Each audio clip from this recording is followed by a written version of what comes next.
We're made in his image, so call us by our name. God. Okay. Yeah, God. Yes. Because that's the thing that many of us don't want. We have been so conditioned to believe in a God outside of ourselves. So the God that's in us, it takes you a while to be able to say, I'm God. People get offended by that. They do.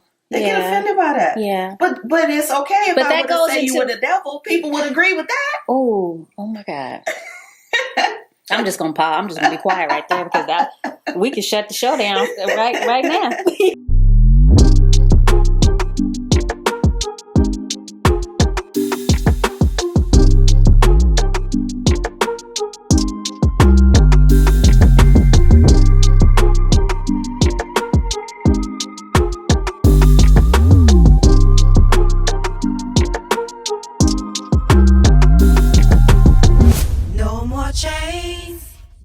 Holding me. Hello, I'm Ari Squires. Welcome to the Release podcast, where we have real, raw, and revolutionary discussions helping people like you release your mental, emotional, financial, and generational chains. Today, I'm going to be talking to Miss LaTonia Taylor, and I am so excited to have her with me here today. Let me read you her bio so you can learn a little bit about who she is. So she's called the Queen of Rebirth. LaTonia Taylor has cultivated her life experience, community service, professional training, and faith walks into a spiritual testimony. LaTonia has her own testimony, tests, and triumphs that required her to demonstrate her own rebirth. Now, a purpose, pleasure, passion counselor, healing educator, and entrepreneur who leads others to her signature blend of spiritual psychology, transformation and feminine soul, retrieval rites of passage programs. That's a mouthful right there. She is also a coach and production consultant on the Emmy Award-winning show on the OWN Network with her mentor, Reverend Dr. Iyanla Vanzant's Fix My Life, where she coaches and produces 1.5 plus million viewers to break through. That's a lot of folks. So her message is rebirth and emerge, transform. So LaTonia, you help people turn love, sex, and money blind spots into purpose, pleasure, passion, and profit breakthroughs. Yes. How? Like how? That seemed like a lot of work, number one, but how? So first of all, I'm glad to be here. Thank you so much. How I do it is through process. Mm-hmm. Through process. Mm-hmm. It's not a 1, 2, 3. It is literally a process. Mm-hmm. A lot of times people want a quick fix, but it is, even if I believe process is the thing that is natural to us, particularly even as a people, because we know ritual, we know how to prepare. Like our grandmothers had a way of doing things, right? But many of us don't. We haven't passed on how to heal ourselves. So once you learn how to go through a process, then you start to see your life in that way. You see your business in that way. You see your money, your relationship with all of it in that way. So I would say the easy answer is through process. Now you have a book here, the Juicy Rebirth, right? Yes. Which I didn't talk about in your bio. Tell us a little bit about that book. So my Juicy Rebirth was born out of process, and it's a healing journey the journey to healing the feminine through pleasure and sacred process. Okay. It's a rites of passage. It's about a rites of passage that I went through, basically through my womb. And I like to say that I was born again through my sensuality and my relationship with my womanhood, with sexuality and pleasure. And I didn't know that pleasure could heal you just as much as painful processes. Many of us are conditioned to go to the altar in church, and so we have a strong relationship with pain, but not a strong relationship with pleasure. Yes, and pleasure can facilitate transformation just as deep as going through the painful ones. I totally agree with that. I actually made a Facebook post about that many years ago, and I was talking about how we don't always have to struggle, right? We got to get out of this mind frame that you only gonna make it and have a breakthrough if you struggle. Right. I believe, just like you, that we can actually really learn through happiness, through joy, and through pleasure. Yep, and so thank you for saying that, because it's a mentality. What do you so do you feel like that's a chain?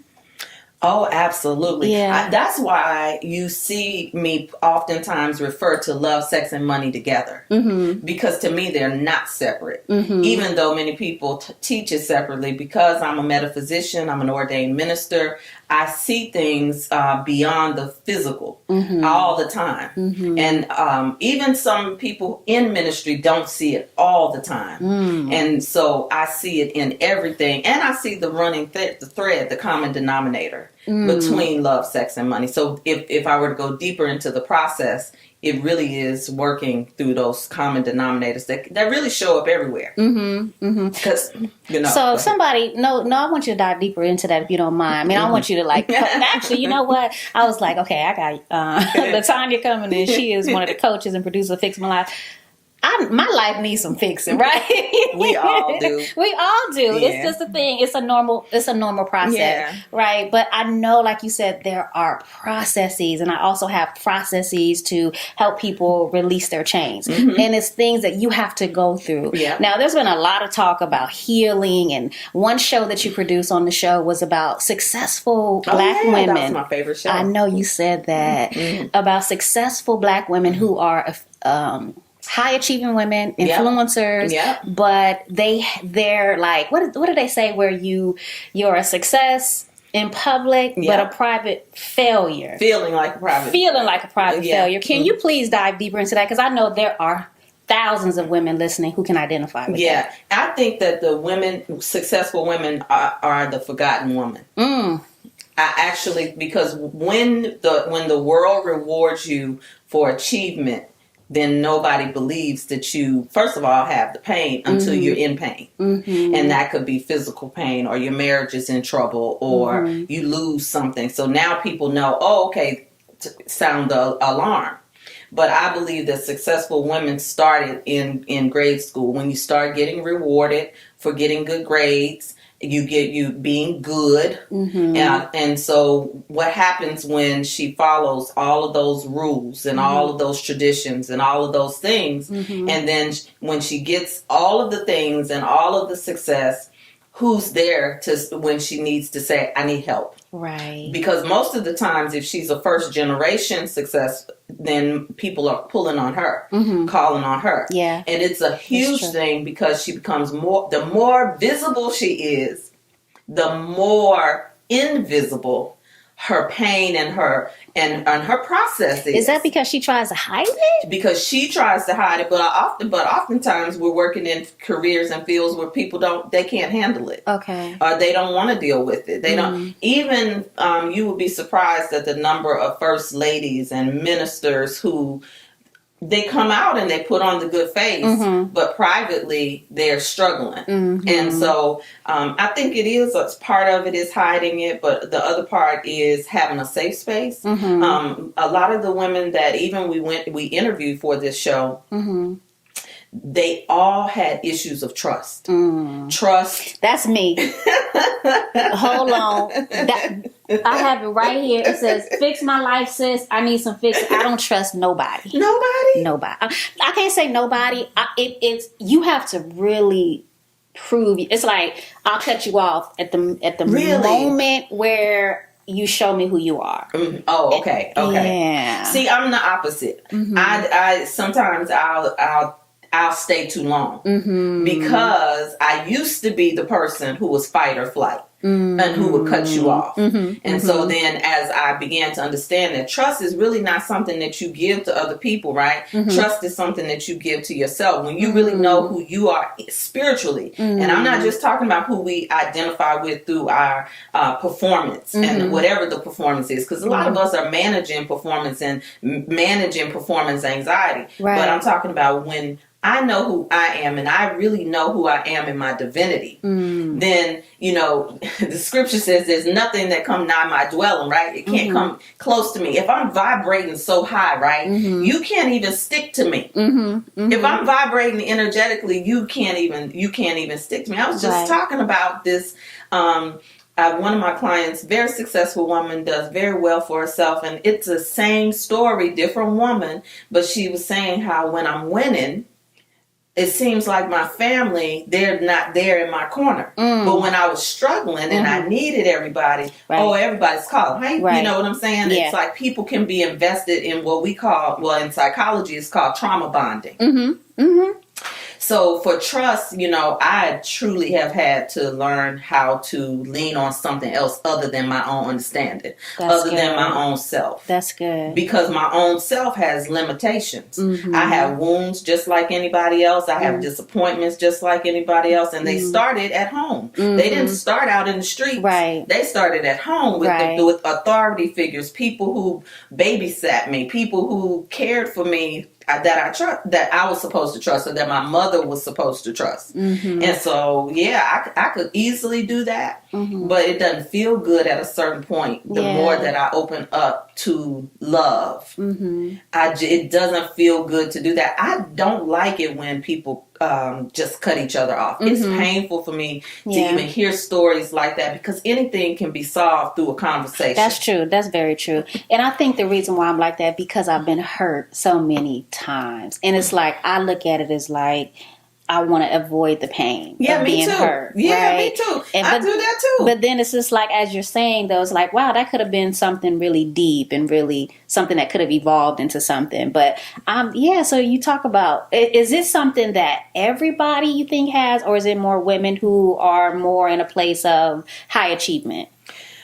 No, I think it's something every person can have based on their foundation. So most of the time we end up with adult trust issue because we couldn't trust as a child. Okay. So if parents who weren't there, or whoever was in charge of you were not there, or they didn't care for you, or they didn't nurture you based off of your needs, even if they were doing the best that they could, if they didn't nurture you based off of what, you know, every child has a learning style. Every person has a way of communicating. And most of our parents, and they don't know that. They were trying to survive. Yeah. So there wasn't room sometimes for the one to be creative, or the one who needs more verbal instruction. And so that's how we start to disassociate and disconnect. So I think that's just basic for anybody. Okay. But I also think we don't have tools. Many of us just don't have tools.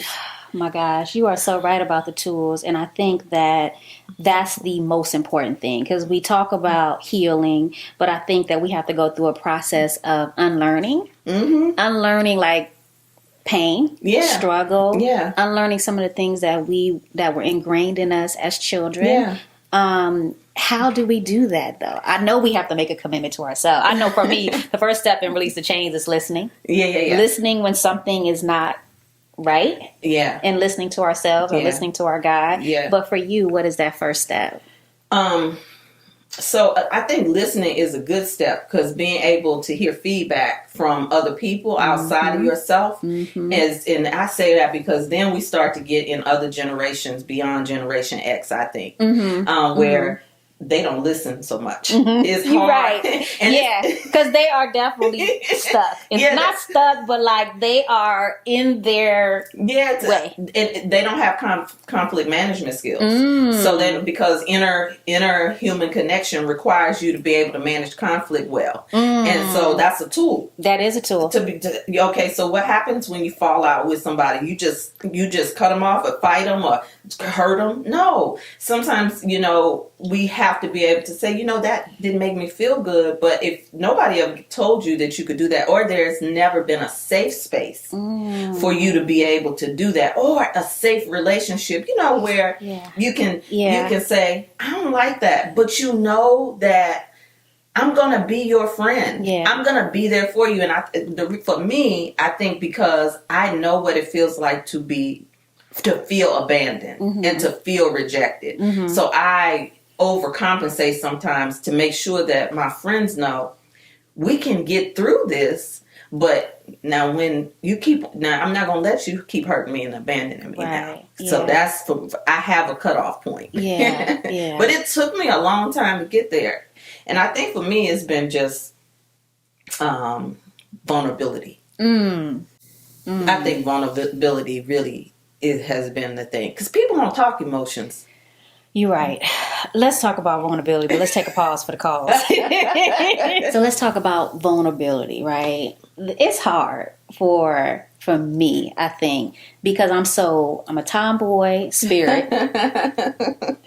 I'm feminine with a tomboy spirit. I'm very tough. I'm very straightforward. And I feel like I can only be vulnerable around certain people. Yeah. But what I do have the tool is to be vulnerable with myself. Right? I know how to sit in my stuff. I know how to take responsibility for my stuff.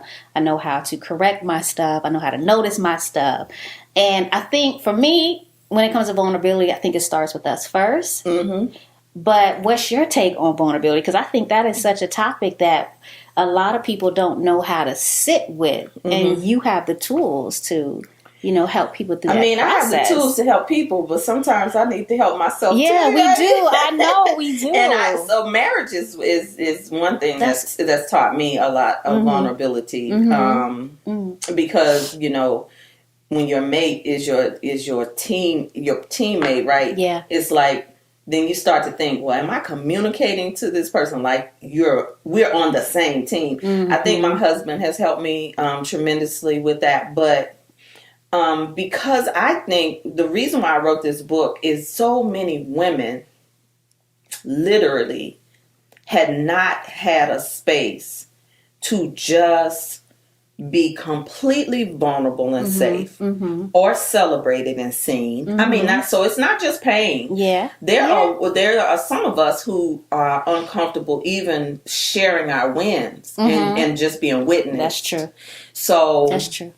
For me, I think it's because I have literally dedicated my life to these processes.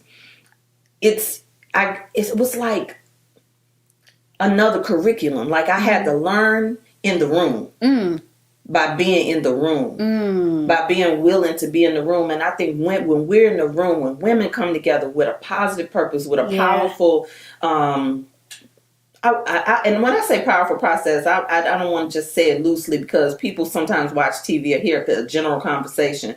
There are certain things that are private for us. And when we come into private spaces that have been prepared for us, that have been prayed over for us, that have been, that you have skilled people to take you through ancient processes, you can't help be vulnerable. You can't help but open up and see yourself. It's like, oh, wait a minute, I didn't know I was carrying that. And then I think the other thing is when we're in proximity to other women who are more vulnerable, maybe their degree of vulnerability is just a little bit more, but that's enough sometimes to give you permission to say, I have permission to open up here. And I'm gonna tell you what this woman told me that opened me up. I was kind of shut down. There was one process. I just didn't like the feedback. I didn't like the way it was given. I didn't like any of it. And I was almost ready to go. And this elder that I respected, and I do think elders help. She said to me, when you come into a room like this, don't worry about who's in the front, who's in the back, or who's next to you. Come and get your healing by any means necessary because it's not about them. And when you shifted to know that there's something working in you with your intention, then you can leave here for what you came for. If you start worrying about everybody else, then you're not even focused on what you came for. That changed my life. That's good. Because I think we do have that thing where we're not. I think it's about being present. Yeah. Right. Being present, and that's something that I do yoga and meditation, and just really practice being present. But when we talk about healing, right? Because I feel like healing is everybody's talking about it. Yeah. Right. But are they healing? Right? Are people healing? Like, what is healing? Like, what's your definition of healing? I think people are inspired. Okay. I heard Iyanla say on with Chad the God, he asked her a question similar to this, Charlemagne the God. I love Charlemagne the God. Yeah, and he was talking about personal development work, and he said, and he was talking. He was like, "Wow, how do you know when you're healing?" Yes, and he's like, "I do all these things. I go here, I do this, I do that." Yeah, and Iyanla was saying that to him, which I think was so profound, that there's a difference between transformative work, and just personal development work. Absolutely. Because personal development work, you will be focused on the doing. Okay. Transformative work, you're focused on the being. How am I showing up? And when I'm ready to manifest a new thing in my life, what part of me needs to show up differently? So that requires a transformation. Yeah. Not just just reading something and being positively inspired or just being positive. Because some people think, well, I'm a positive person. I do positive things. No, but we all have patterns. Yeah. And so transformation is about being able to interrupt the pattern. And sometimes we don't have the tools to interrupt the pattern. That can be a coach. That can be a trainer. So we're constantly, when you decide, that's why I do rebirth. Yeah. Because your rebirth is not a one-time event. It's over and over again. This season of my life requires a new version of me. Yeah, I love that. I love the rebirth because I do believe that we're always evolving. That's why that's the 7-step grow up and release the change process, honey, because we are always evolving. Always. And it's a beautiful thing. And I think it's something that so many people are uncomfortable with because it's unknown. Yeah. But it's such a beautiful thing to see yourself transform, evolve into this higher frequency being. Oh my gosh. So let's talk a little more personally about your story. I know a little bit about your story and the way you were brought up and how you switched religions and going through your own rebirth and things like that. Have you personally, is there any trauma in your life that you feel like you haven't dealt with yet? I'm telling you, I don't know. I don't think there's any stone that I have not turned. That's good though. From the my mother and father's divorce, like even intergenerational pain that my mother couldn't articulate, I've done work on. That's good. Because I'm trained in a level of soul surgery, and so you have to go through soul it first. Surgery. Yes. If you're a scripture person and you're watching it, we like to quote the scripture: piercing and dividing to joints and marrow. I haven't heard that one. Yeah, piercing and dividing. The word of God is piercing and dividing like joints and marrow, right? Okay. So what word of God? If you believe in a God outside of yourself, then you think that somebody has to come and save you. But when you know who you are and your divinity, then you got to rise up and say, wait a minute, I'm my own rescue. Yeah. And so for me, I still I'm sensitive. So I'm a lot more sensitive than a lot of people think because I'm tall, I'm big breasts, all of these things. When people make assumptions, oh, she can handle it, or she's strong, or oh, she knows, or she'll be okay. Yeah. So for me, it is traumatic sometimes to have my pain minimized when I do share, when I am vulnerable, when I do open up, because that has happened. Yeah. And what it does is it's rewounding because I had my pain minimized when I was a little girl, and when and so I always have to work on not suffering in silence. Okay. So that's good. Yeah. So because sometimes when you understand this work and so I'll see a person and I do, I can see other things, and so sometimes I can see something and accommodate it.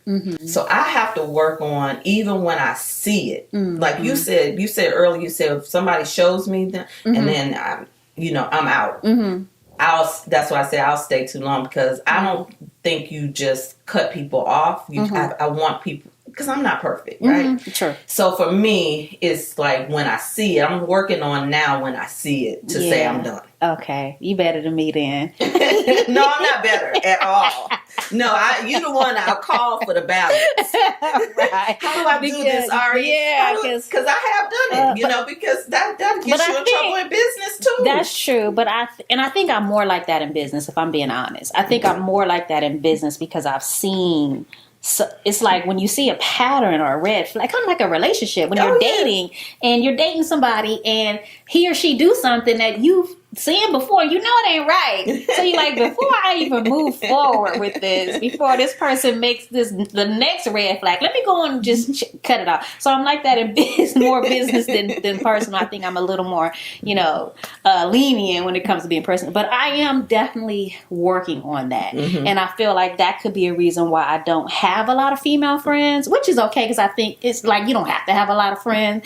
But I think it could be a reason because I'm like, I'm good, because I've been hurt by women. Yeah, that's so much. There you go. Yeah. So if you were to get to the root of the hurt, of the original hurt, and I know what I talked about in this book right here. I was in the 6th grade. And it's still it still hurts. Mm-hmm. Can you believe that? I was in the 6th. Yes, I was 10 years old. Yes, and it still hurts. And I talk about that in my book. So I think that's real, but it's like. So I want to go back to what you said about soul surgery because that was what is that for someone watching for someone watching, how can they understand the soul surgery that they need to do, because that's deep, that's powerful. They don't do it. Oh, okay. It's not, what surgeon operates on themselves? True. Right? True. So the first thing you have to do is to be able to trust, right? Okay. You have to be able to open up because that's what surgery does. It opens you up. Right. And then there's some, they go and they're looking for where it's the same spiritually and emotionally. You ask the question, what is healing? Well, healing to me is applying love to the places that are wounded. But love is not always some airy-fairy, hoity-toity, love and light thing. Right. Love is being able to do the shadow work. So soul surgery is also being able to go to the shadows of your own ego, to call your own self out. And that's why some people say this book is really deep. Because I go into my shadow self. Okay. I had to deal with the fact, wait a minute, LaTonia, you got married and you knew you knew you were out of order. Okay. I had to tell myself that, well, what made you do that, LaTonia? You knew better, but you didn't do better. Right. I was showing up on prayer calls with folks. Nobody knew I was hurting because, and even if I dropped hints or said a little thing, it wasn't like I said, it was re-traumatizing. So I learned to be quiet. And, but finally, when I went through that, I had to look at it because I'm a minister, I'm a metaphysician, I'm a coach, and Yana teases us all the time. Don't be going out there shaming me. Like, don't be going out there hanging out no shingles and talking about you a coach and you can't do the work on yourself in your own life. Thanks. So I had to ask myself, how did I get here? And literally, it took me going to every little thing because it ended up showing up in my body as fibroids. So I asked Spirit, well, if I have 8 fibroids that were removed out of me, and I know on a metaphysical level that fibroids represent aborted visions, dreams deferred, seething anger, and things that you hold inside. What am I literally took every fibroid to see which one it represented. Wow. And I was like, okay, if there was more, I did therapy, I did Reiki, I did everything that I would recommend to a client to do, all for me, until I could get clear. Because I know that if I made a decision to get in this relationship like that, I would do it again if I didn't get the lesson. So I wasn't leaving. I made a decision. I wasn't going to run. I was going to stay there until I got the answer. And that is what freed me. It was pleasure that healed me because a girlfriend knew where I was. I could confide. She was my safe place. And she was the only person I could call and say, I made a mistake here. Can you imagine the shame I felt? So the first thing I did was outed myself. And that's I really do think that's a step. Yeah, that's good. If you're asking for somebody listening, I think that when you decide to out yourself to the people where you've invested in your image, when you can call and say, girl, let me tell you something. I know you married me, but I wasn't happy. I don't like them vows I said. I had to do that. Yeah. Wow. That's deep. But that's good, though. And I'm so glad you did, because it freed you. And I'm telling you, ain't nothing like freedom, honey. That's my highest value. Yes. When people ask me what's success, honey, it's freedom. That's mine. Internal freedom. Yes. Internal freedom. Yes. Yes. Right. Yes. No more chains holding me. Hey, boss women, do you deal with feeling stressed or feeling overwhelmed? I know as women, we carry a lot on our shoulders. We have so much that we want to get done. We have some of us are spouses, some of us are mothers, then we have our jobs and our careers and all of these things to do, but then not to mention our dreams and our goals and those big aspirations that we have for ourselves. But what happens is overwhelm can literally stop us in our tracks and we won't get anything done. You'll find yourself overthinking, and then what happens? You start self-sabotaging yourself. Then fear creeps in, and you find yourself unable to ask for help. But it does not have to be this way. Part of living in this chaos stems from having too much to do, or from a fear of not being able to achieve those goals. Life coach Jovita Miller, she's been there. She's gotten stuck and she knew things had to change. So what she did was she created a process that helps you really dive deep within yourself to start pulling back those layers so that you can give yourself permission to heal and be free. So go visit jovitamiller.com and get your free mindset rejuvenation and request a free consultation so that you can start living a more harmonious life. No more chains holding me. So I heard you mention shadow work. And I've heard the term. I was talking to my daughter about it, and she wasn't familiar. And so since I'm so new to it, I was not able to properly explain it to her and had her go and Google and do her own research. And she came back. She's like, oh my God, I've been doing shadow work. I'm like, how's it going? Like, she was like, thank you for mentioning it. So instead of having everyone, even though I always suggest go out and do your own education, your own research on everything. But how would you describe shadow work? It's that conversation inside that you don't want anyone to know that you're having. Oh, wow. Why? Is it because it's just for you?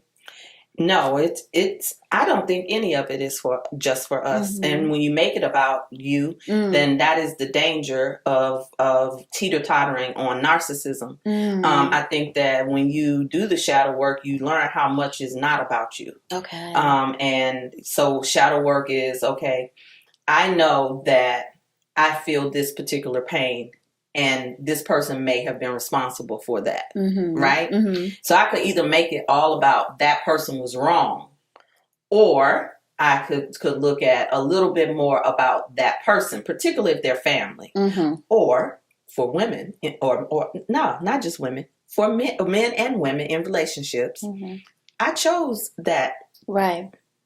What was my state of mind that I chose? Like, I don't understand women who get mad and keep children away from the father that they chose and they laid down several times over. Now, I understand when there's abuse and violence and even emotional abuse, but when we stop at a certain point, whether it be the person, the story, the narrative, the experience, and start to define our whole lives by that, that's not real shadow work. It's when I'm free from it. It's like I am not defined by it. Even for abuse, which is a sensitive topic. If I'm walking around, I'm an advocate against something, whatever type of abuse.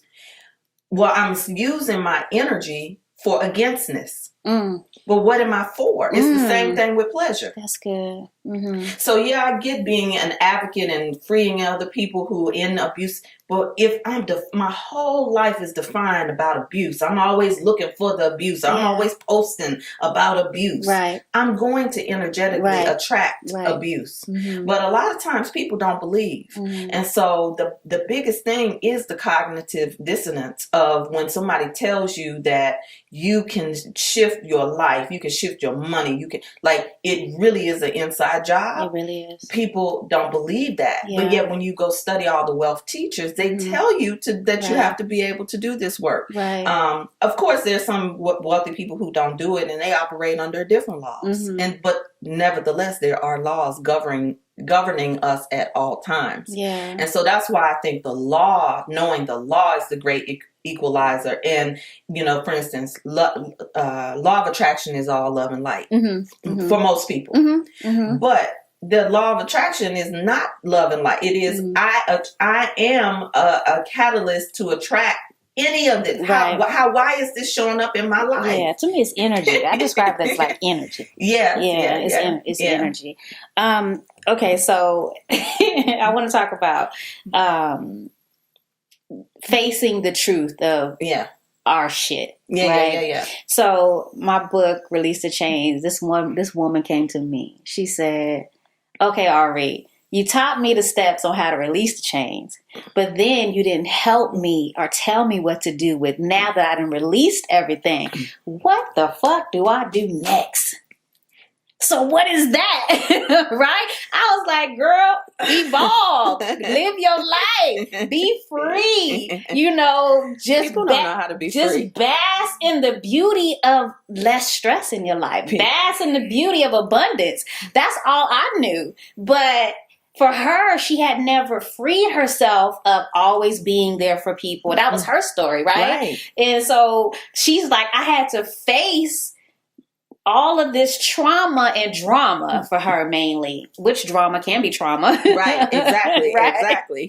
And for her, she had to get rid of, she's like, now I feel so alone.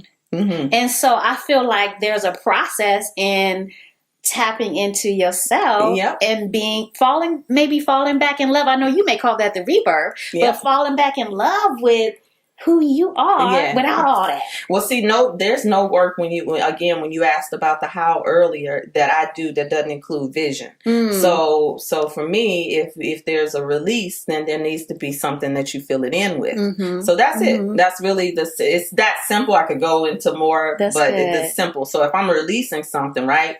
So it's just like a detox. If I'm cleansing all of the bad stuff out of my body, so to speak, or toxins out of my body, you can retox. If you keep on doing this, if you return back to the same eating habits, if you return back to the same environment, if you are the same thinking, you retox easily. And when you do detox, it actually sets up inflammation. It causes all kinds of things. Same thing's true in the spirit. Same thing is true in our money. That's good. Yeah.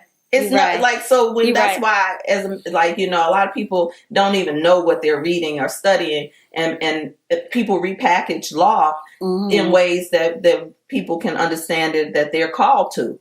And there's nothing wrong with that. I don't think everybody has to be spiritually deep and all of that type of thing to be able to do this. But yeah, it's easy to retox. That's good. I never heard retox before, but that's good though, because it's true. Because I think about all the detoxes and then right after I retoxed. Yeah, you retox. So I know that you. I don't know, but I I'm always researching folks that are coming on my show, right? And I saw that you like Erykah Badu, right? I love her. I'm a stan. Oh, let me tell you, she's my spirit animal. I love me some Erykah Badu because I feel like she's not necessarily underrated, but I feel like her message is underrated. Yeah. She speaks in codes. She speaks in codes and religion and spirituality. Yeah. And a lot of people could say she crazy.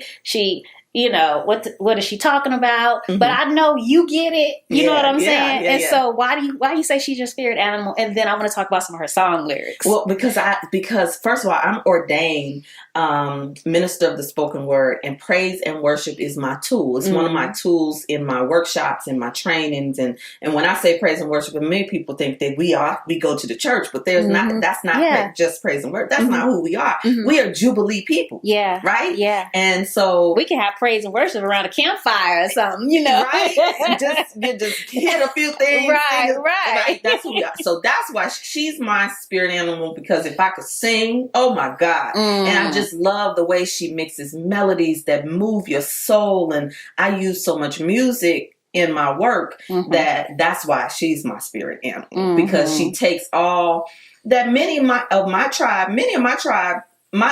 lot of my tribe is an Erykah Badu, or they become that. They become that kind of energy. Nice. But I try to encourage women to, what you just said, apply it through your gifts. What does your gift look like? So that's why she's my spirit animal. And I think she's just her womanhood. She's free in her womanhood. She doesn't let anybody define it, especially when they started to judge her, when she started to have multiple children. And the way she stood for herself and kept it so simple and so classy. So I love that about her. Yeah. When I go to Erykah Badu concert, I feel like I'm at having this spiritual awakening, and then I'm being entertained as well. But one of her most famous lyrics in her song "On and On" was "Made in His image. We're made in His image, so call us by our name." What does that mean for you? Because there's all these. If you go on the internet, everybody's sharing their own definition. I'm like, but she already said what it means, right? But I still think we all interpret it differently. I do think right? we interpret so it. What is what do you think she meant by that? That we're made in His image, so call us by our God. name. Okay. Yeah, God. Yes. That's the thing that many of us don't want. We have been so conditioned to believe in a God outside of ourselves. So the God that's in us, it takes you a while to be able to say, I'm God. People get offended by that. They do. They get offended by that. Yeah. But it's okay if I were to say you were the devil. People would agree with that. Oh my God. I'm just going to pause. I'm just going to be quiet right there, because we can shut the show down right now. We can literally. But then look, if you take away this God out there, and now you have to deal with the God in here, then you got to be responsible. No more chains holding me. She's a CEO is the ultimate family card game, and also an educational business toolkit for seasoned and aspiring entrepreneurs. It's fun, it's challenging, it's educational. Get some knowledge and pay some homage. There are a few ways to play for the most enjoyment and benefit. Play your favorite card games: spades, gin, poker, bid whist, or whatever your family loves to play. Are you ready to be mentally challenged in a fun way? Play our signature BizWiz business development matchup card game.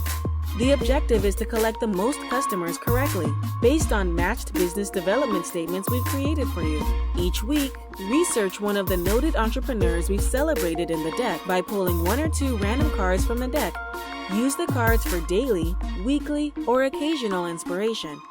Read their stories and learn more about the chains they've had to release to create long-term success and a legacy that will last forever.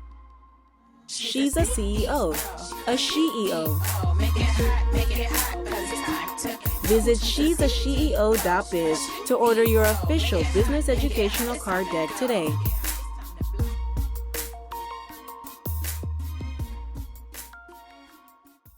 No more chains holding me. So when we talk about us being gods, right? I think that goes back to that whole thing of unlearning and then relearning. Yeah. And it is a very touchy topic, and it's not a conversation that I feel enough of us are having, which is why I wanted to create this platform. I feel like the Release Chains is a movement. Yeah. It's an evolution, as one of our very good friends says. And we're having those conversations that you have with your girlfriends. Yeah. I do. Right. And so, but I feel like we got to open up the discussion to the world. You're right. I do. I have done it in small spaces. I've created a Sunday morning experience for women who just need to nurture themselves when you start awakening, when you start the journey, so you can have a place to come to relanguage. Tell us where we can, for those that are listening on the podcast, tell us where we can join that, and then we'll put the link on YouTube. Oh, sure. So anything for me, you can find at LaToniaTaylor.com. Okay. Any of the special sessions that I do, I just created some special sessions called Altar Call, so that person can just come in. We can do prayer. But I do that so women can learn how to find their language of communication with God directly, with no middleman, with no automated prayers, that you can find what your conversation with God is, which is a good book to consider. I have it. It's right there. It's right. No, actually, it's in my dining room. Yeah. Mm-hmm. And that's a great book. I read that book about 15, 20 years ago. Right. But it's one of those books I continue to pick up and and whatever. Yeah, you can open it up. But he was having a conversation with himself. Yeah. Which is what prayer is. Yeah, absolutely. It's really a conversation with yourself. And then meditation is being able to listen to hear the instruction that your divine is speaking through you. And so, it's so hypocritical to say, oh, this is witchcraft, or this is not of God, or this is this.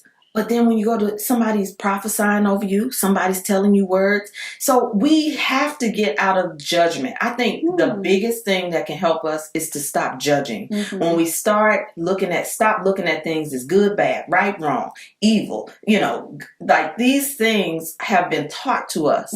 So when we start to challenge that, that's when you really activate the unlearning process. And then you start to relanguage yourself. Okay, because words are energy. Words have power. Yeah. So what are we calling ourselves? What are we saying about the God of our understanding? Yeah.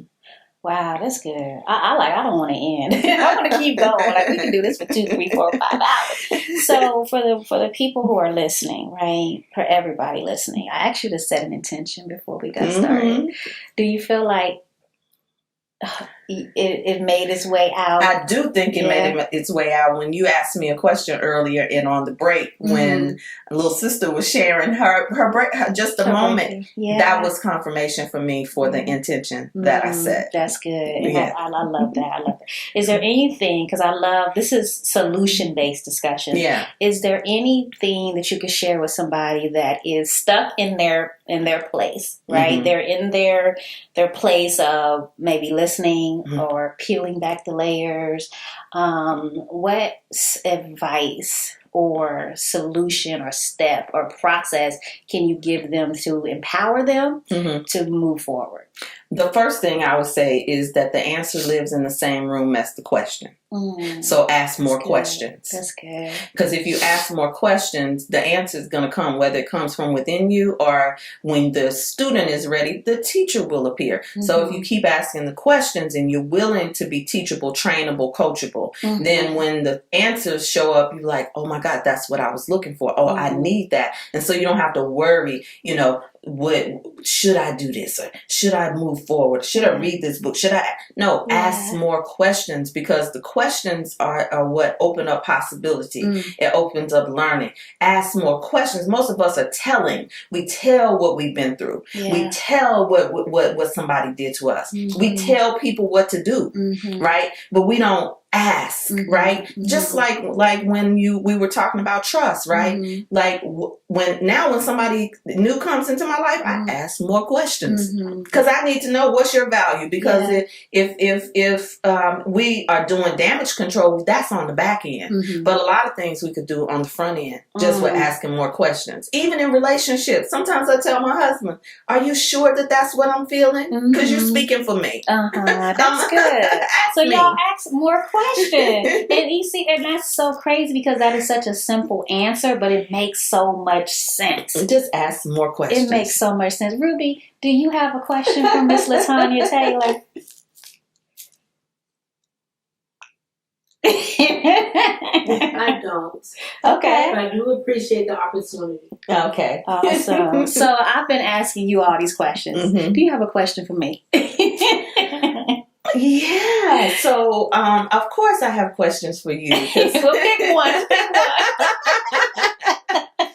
What is the number one thing that you see women in particular? I could say people because I know everyone's watching, but let's just say people that people do to sabotage their success for wealth. I'm specifically talking about wealth because many of us are hard workers and we are invested in working hard, but not necessarily winning. Oh wow, there's so many things about people that self-sabotage themselves, and everybody's different. But I believe it all comes with belief. I think that's the first thing. Some of us don't believe we're worthy of it. We don't believe that we can get it. So that's that. I think that's number one. You think that? Because I always say about you, Ari, is that you're a hustler. I am, and so but you're I'm a natural. Yeah, you're a born I'm a natural hustler. So and I don't think you can teach people hustle. that's my question I've for you. learned that, and it's funny because my best friend, shout out to Chisa Richmond, she says, Ari, everybody's not like you. You just have this natural ability to go out and get it. Yeah, and I was like, you're right, but I think that it cannot be taught. It has to be within you, but you do have to, again, go through those 7 steps to release the chain, to peel back that stuff and detach yourself from some shit, right? Right. So that you can begin to believe in yourself. But I truly believe that self-sabotage is belief in ourselves. Because if you believe, my mama, I think the reason why I'm such a hustler is because my mom, she told me, anything you put your mind to, you could do it. You could do anything you put your mind to. And she said that to me over and over and over. So that's what I have to tell my clients. Anything you put your mind to, you can do it. But you got to believe it. You got to believe it. So I think to answer your question, it's definitely belief.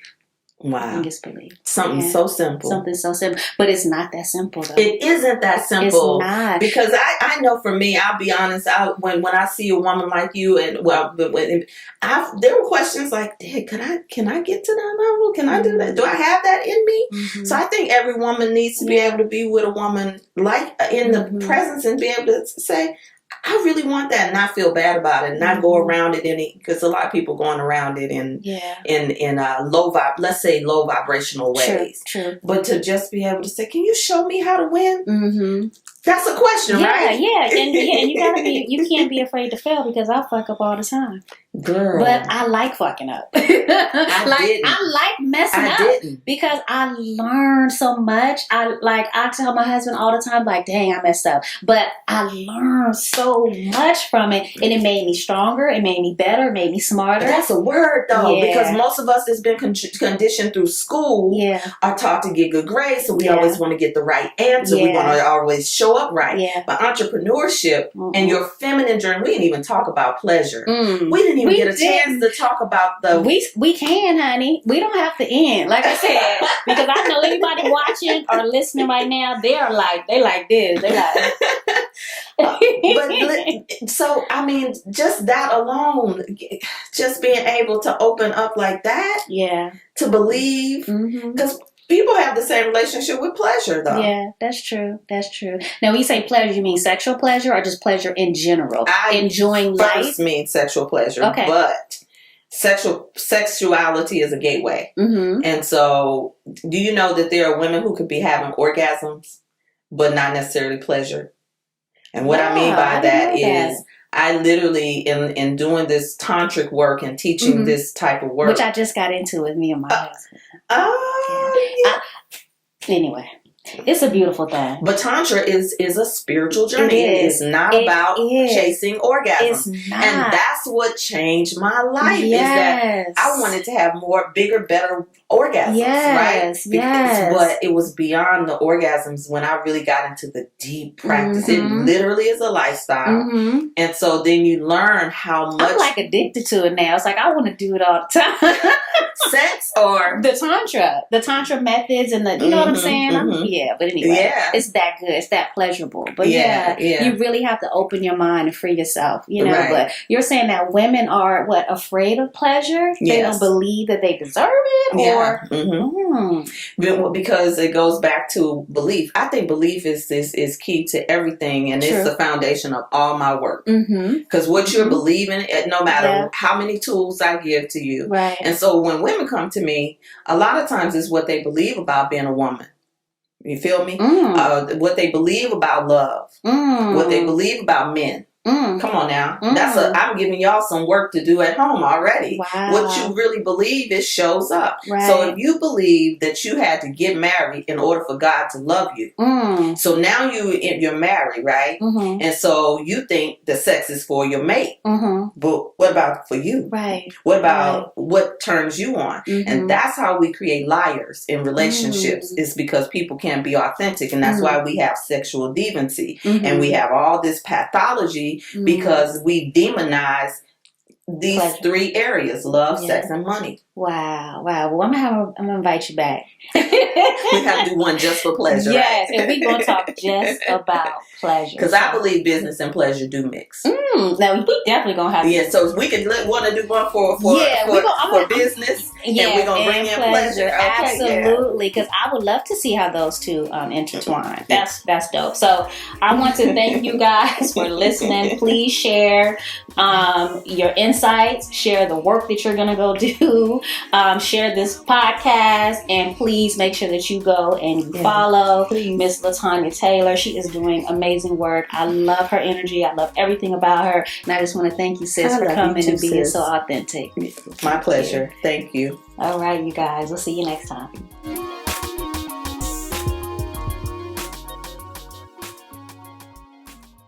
No more chains holding me.